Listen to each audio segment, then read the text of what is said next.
Hey everyone, welcome to my mini blog. তো এটা হচ্ছে ভাইফোঁটার দিনের মিনি ব্লগ। তো সকাল সকাল তো দেখো ঘুম থেকে উঠে স্নান টান করে রেডি হয়নি এখনও, তোমাদের সাথে গল্প করতে চলে এসেছি। আফটারঅল ভাইফোঁটা বলে কথা, তারপরেই তো রেডি শেডি হয়ে গেছি সুন্দর করে। দিয়ে এবার মিষ্টির প্লেটগুলোকেও সুন্দর করে সাজিয়ে নিচ্ছি, ভাইদের খেতে দিতে হবে তো, তাই নাকি? তারপরে তো ভাইফোঁটা তো সব পর্ব ওই যে ওখানে চলছিল, ভাইফোঁটা মিটে গেছে, আর এখানে বসে গেছি আমি বিরিয়ানি বানাতে। দেখো কত কাজ করে এই লোকটা, ডিম ছাড়াতে বসেছে এখন।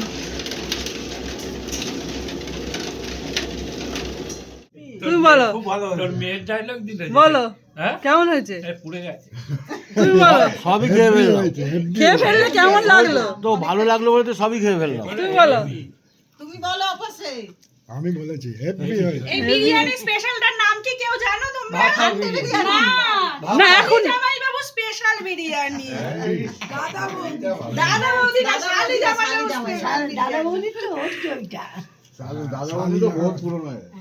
সারাদিন আমরা কি কি মজা করেছি সেটা তো বড় ব্লগে তোমরা দেখতেই পেয়ে যাবে। আর এখানে দেখো সন্ধেবেলা বৌদি চা করে নিয়ে চলে এসেছে। শান্তি নেই, এই দেখো সাজগোজ চলছে। রাস্তায় বেরিয়েও সাজগোজ চলছে এদের, কি অবস্থা কি বলবো। আর আমার অবস্থাটা পরে তো দাদা আর বৌদি পছন্দ করে আমাদেরকে নাইটি কিনে দিল, যেটা হচ্ছে আমাদের ভাইফোঁটার গিফট।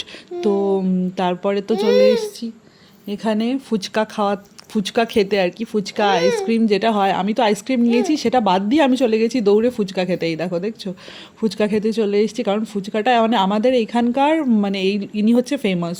তো যাই হোক, তারপর মায়ের দর্শন করে টুকটুক করে চলে এলাম বাড়িতে। Tata, bye bye.